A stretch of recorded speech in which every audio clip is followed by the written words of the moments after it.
عید کا دن ظاہر بات ہے کہ نمازیوں سے ملنا ہر بندہ چاہ رہا ہوتا ہے کہ آج شاہ صاحب سے آج تو میں لازمی جپی ڈالوں گا. حضور کیسے مینیج کرتے ہیں؟ مطلب وہاں مل لیے تو پھر اس کے بعد باقی رشتے داروں سے ملنے کا دل چاہتا ہے حضور؟ عید کا دن دیکھیے کہ رات کو رمضان مبارک کی مبارک راتیں ہوتی ہیں اور برکت والی راتیں ہوتی ہیں، یہ گزر جاتی ہیں تو اس میں آپ کو ایسی رات بھر ساری جاگنے کی عادت پڑ جاتی ہے.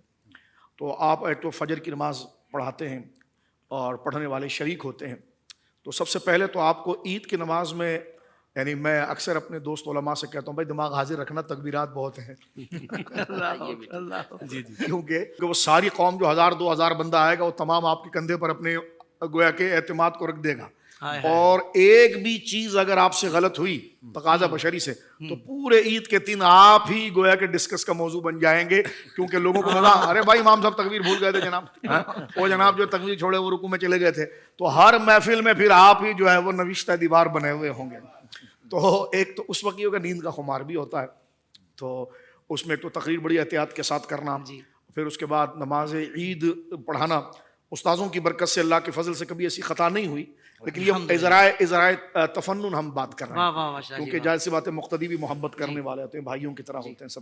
تو پھر اس کے بعد جناب جو ہے کہ پھر پوری مسجد سے آپ نے عید ملنی ہے، یہ جتنے لوگ آپ آ رہے ہیں. اور یہ کیونکہ شفقت و مہربانی کا دن ہے، محبت کا دن ہے، اور اللہ کی طرف سے ضیافت کا دن ہے نا. اور یہ تو وہ مبارک دن ہے کہ روزے کی عبادت ایک خالص ترین عبادت ہے اللہ مسب، لیکن اس دن روزہ رکھنا گناہ اور حرام ہو جاتا ہے، کیونکہ یہ دن اللہ کی طرف سے آپ کے لیے دعوت کا ہوتا ہے. تو پھر اس دعوت کی خوشی کیسے ہوگی؟ میرے اور آپ کے رویے سے ہوگی. سبحان اللہ سبحان اللہ. مانا کہ نیند طاری ہے، ذہن گویا کہ شٹ ڈاؤن ہوا بھی ہے، لیکن محبت کو پھیلانے کے لیے میں نے اور آپ نے اپنے چہرے پر اس دن کی اہمیت کو اجاگر کر کے چہرے کے اوپر تازگی لانی پڑتی ہے. علامہ اجاگر صاحب کی برکت سے. اللہ اکبر اللہ. یعنی میں سمجھتا ہوں علامہ صاحب کہ جب قبلہ شاہ صاحب کی بالخصوص بات کریں، جب ملنے والا شاہ صاحب سے گلے ملتا ہے اور شاہ صاحب کی جب مسکراہٹ اس کو ملتی ہے، اس کو لگتا ہے مجھے سب سے بڑی عیدی آج مل گئی. یعنی جو یقیناً ہم سب شاہ صاحب کے چاہنے والے ہیں اور ہم سب شاہ صاحب کے معتقد ہیں. تو اب جب واقعی شاہ صاحب سے مل کے بندے کو اسمائل ملی نا، کیونکہ پورا رمضان شاہ صاحب کی مصروفیات بھی بہت زیادہ ہیں. عید والے دن جیسا کہا نا کہ دل جوئی کے لیے، ایک اچھے دین کے پیغام کے لیے، دیکھیں دونوں چیزوں کی کنیکٹیوٹی ہے، وہ بھی یہی چاہ رہے ہیں اور یہاں سے بھی وہی چیز ڈیلیور کی جا رہی ہے. تو سمجھے کہ دین کا کام آسان ہو جاتا ہے. یہ بڑی مبارک رسم ہے، اس سے آپ کی یہ کوئی ایک ظاہری فارمیلٹی نہیں ہے، اس کے پیچھے آپ کی اسلامی محبت، اعتقادی محبت، دین کا جذبہ، رنگ اس سے وابستہ ہے. اور یہ وہ چیزیں، ہر وہ چیز جو آپ کے اندر ذوق ایمان کو بڑھائے اور شریعت کی دلیل و تائید اس کے ساتھ حاصل ہو، اس کو چھوڑنا نہیں چاہیے، کیونکہ ہم انسان ہیں.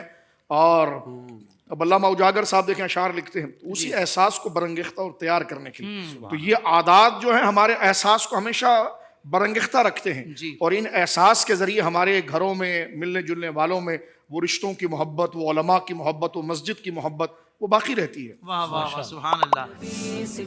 زندگی کے تمام شعبوں میں دینی رہنمائی حاصل کرنے اور آخرت کو بہتر کرنے کے لیے ہمارے YouTube channel Islamic digital studio کو سبسکرائب کر لیں اور بیل آئیکن بھی پریس کر لیں.